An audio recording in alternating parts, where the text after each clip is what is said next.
Olá! Decorridos meses de escolas fechadas e em meio à crise sanitária, política e econômica instalada no país, com ressonâncias diferentes no mundo, nosso Diálogos em Educação hoje tem o prazer de receber a mestre em educação, Alana Silva Esgorla, para tratar do tema Repensando a Escola em Espaços Rurais nesse tempo de pandemia. As escolas, como todos sabemos, continuam fechadas, os professores, estudantes e suas famílias, a partir das condições possíveis, têm construído algumas possibilidades para retomar propostas de aprendizagem, manter vínculos. E este é um momento realmente muito singular das nossas vidas e tem requerido um esforço coletivo para que a escola, essa instituição educadora centenária, se reinvente. Os desafios para que o façamos, respeitando e incluindo todos, requer coragem, apoio mútuo, criatividade e compromisso social. É para isso que criamos esse canal, para conversarmos com você, professor, gestor, coordenador pedagógico. E é um prazer, então, hoje ouvirmos a Alana tratando um pouquinho dessa escola em espaços rurais nesse momento. Alana, contigo. Bom, então eu agradeço o programa de pós-graduação em educação pela oportunidade, pelo convite, né, de estar aqui compartilhando algumas experiências com vocês. Vou conversar um pouquinho sobre a organização das escolas, principalmente das escolas localizadas no espaço rural, que atendem a um público rural, nesse momento de pandemia e de isolamento social. Então, nos últimos meses, o que a gente tem percebido, né, é que muitas escolas acabaram recorrendo aos recursos tecnológicos para conseguir entrar em contato com seus alunos, fazer as aulas, né, muitas vezes virtuais, todas através do uso da tecnologia e da internet. Essa questão acaba não se tornando uma realidade, uma possibilidade para as áreas rurais, onde muitas vezes o acesso dos alunos não é adequado, não é suficiente. A gente sabe que a qualidade dos acessos no meio rural é inferior ao acesso no meio urbano. Então, vou compartilhar com vocês um pouquinho da minha experiência como coordenadora pedagógica e professora no município de Pinhal da Serra, que é um município localizado no nordeste do estado do Rio Grande do Sul, divisa com Santa Catarina, uma população de aproximadamente 2.000 habitantes, onde desses 70% reside, então, nas áreas rurais. O município possui 6 escolas, 3 dessas escolas são municipais, são as escolas onde estão acontecendo as práticas que eu vou compartilhar aqui com vocês. Então, essas escolas ofertam, né, o ensino fundamental e a educação infantil, e logo no início da pandemia, pensando já em como iam acontecer essas aulas não presenciais, foi organizado um levantamento, né, de quantas crianças residiam no meio rural e quantas residiam nos espaços urbanos, e na rede municipal mais de 50% das crianças, então, residiam em espaços rurais. Claro que a questão de residir no espaço rural não é um determinante em relação ao acesso, né, a possibilidade de acesso a esses recursos tecnológicos. Existem crianças do meio rural que possuem acesso, assim como existem crianças do meio urbano que não possuem, porque envolve também questões socioeconômicas, né, nesse sentido. Então, como era uma preocupação inicial, logo ainda no final do mês de março, início do mês de abril, a gestão das escolas, a gestão da Secretaria de Educação, junto com o Conselho Municipal de Educação, a gente se reuniu de forma virtual para tentar, então, definir como garantir a equidade do processo educativo numa realidade onde muitas crianças, então, não teriam a possibilidade de acessar, né, por computador ou por telefone, muito em função da internet, porque a gente tem áreas aqui no município também onde até o sinal telefônico ele não é de qualidade. Então, optou-se, né, numa decisão conjunta, de que essas atividades fossem enviadas de forma física. Então, como é que isso está acontecendo? Os professores, eles planejam as atividades em casa, com auxílio virtual da coordenação pedagógica, esporadicamente também estão indo até a escola, né, com todos os cuidados e protocolos de segurança. Essas atividades são enviadas na escola, a escola imprime, organiza e separa. Então, para os pais que residem na cidade, na área urbana, é organizado um horário e esses pais vão até a escola e retiram a atividade. E para as crianças que residem nas áreas rurais, então a escola separa por rota, né? Um carro da prefeitura passa entregando de casa em casa em todas as comunidades interioranas essas pastas com essas atividades. Isso está acontecendo quinzenalmente para todas as turmas de pré-escola, da educação infantil, e para todas as turmas de ensino fundamental na rede municipal de ensino. Então, a cada 15 dias ocorre a entrega de novas atividades e o recebimento, então, dessas atividades que foram feitas na quinzena anterior.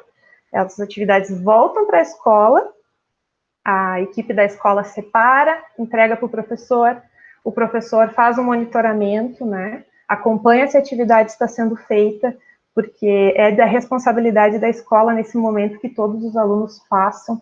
Então, em casos de crianças que não estão fazendo, a gente faz a busca ativa, né, vai até a casa, tenta ver o que está acontecendo para que essa criança ela tenha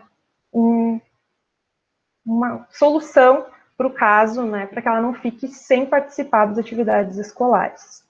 Então, todas essas situações que a escola vive nesse momento, as nossas escolas, né, apenas uma está inserida no meio rural, mas as outras duas recebem um público majoritariamente residente no campo.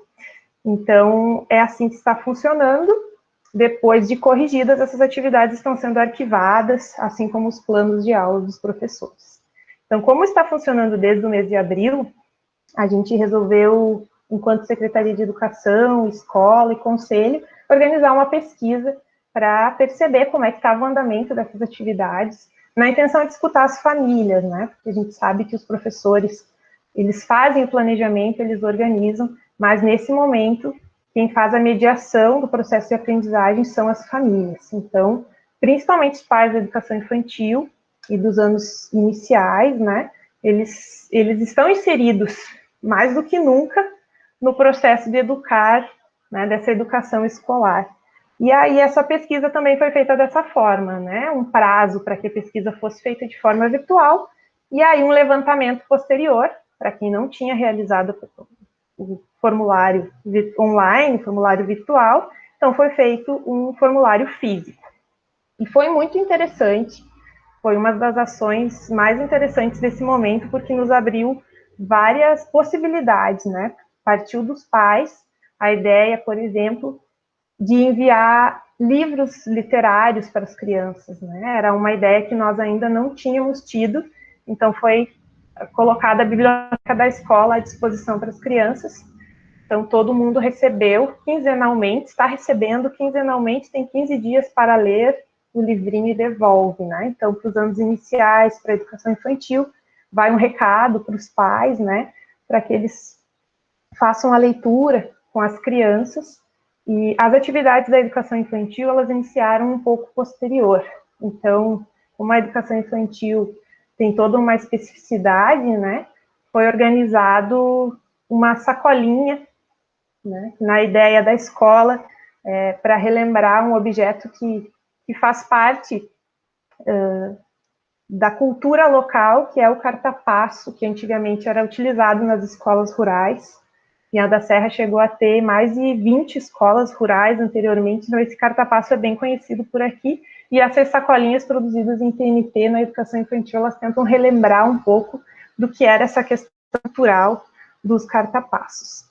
E aí também, partindo dessa pesquisa, alguns pais sugeriram, né, principalmente os pais dos alunos do AEE, que a escola priorizasse o atendimento, né, um atendimento mais próximo para essas crianças que estavam sendo mais afetadas pelo fechamento, né, pelas atividades não presenciais, pela falta do convívio.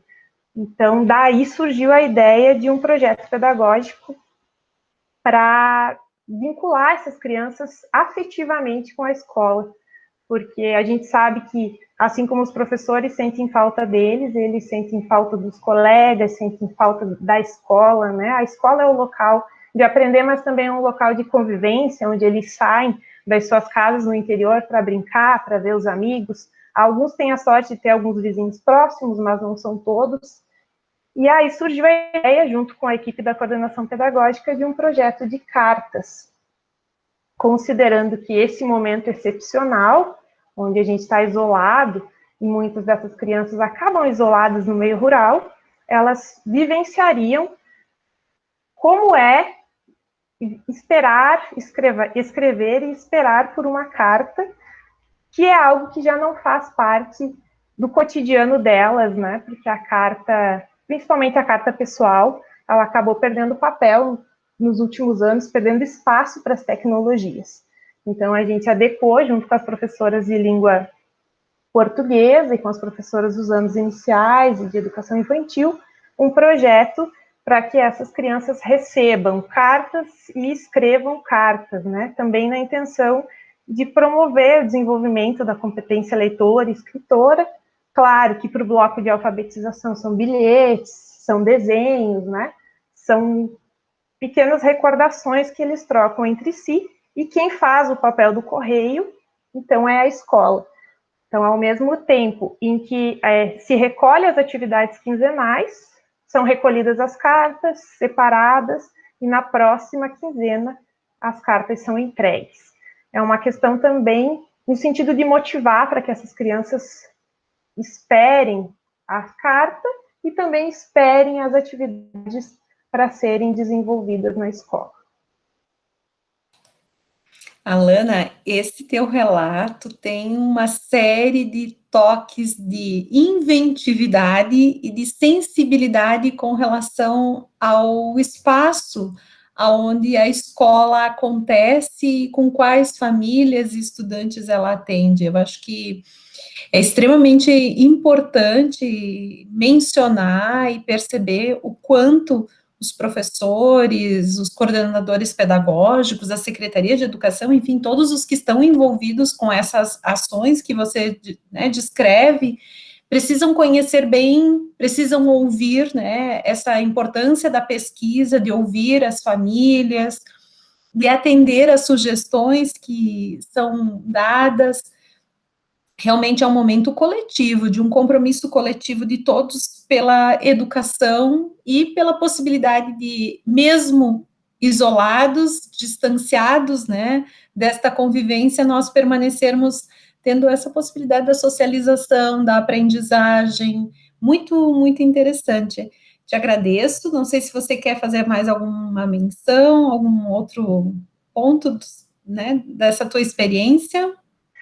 Na verdade, não, pela excepcionalidade mesmo do momento, não existe onde consultar, onde pesquisar, né? É a análise da própria realidade de cada escola, de cada sistema de ensino que vai nortear as ações que cada um deve tomar.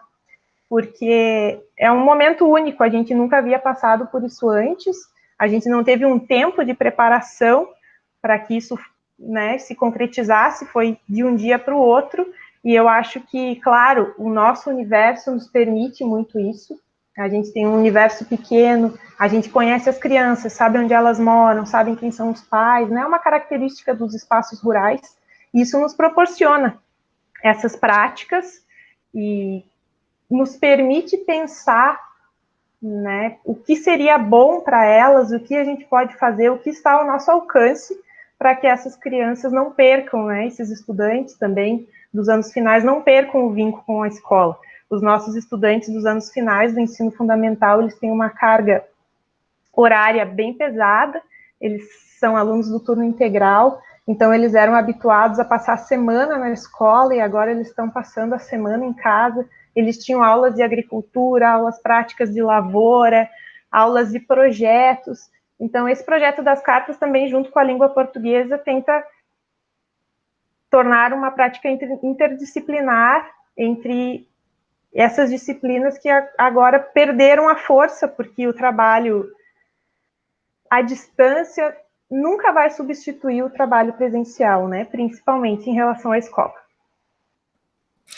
Muito obrigada, Alana. Foi um prazer te ouvir sobre essa dimensão, né, da escola em espaços rurais. Nesse momento, Eu concordo plenamente com o que tu fazes, né, como ponderação, é um momento de excepcionalidade, e por esse motivo, cada rede, cada comunidade precisa encontrar, comunidade escolar, né, precisa encontrar as alternativas que são viáveis dentro do contexto de vida.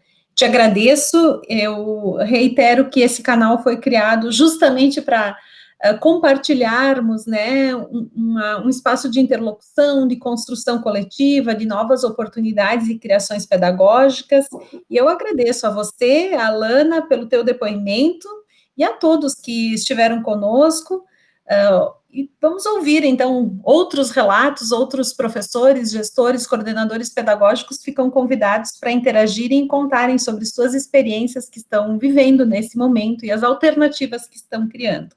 Obrigada e até a próxima.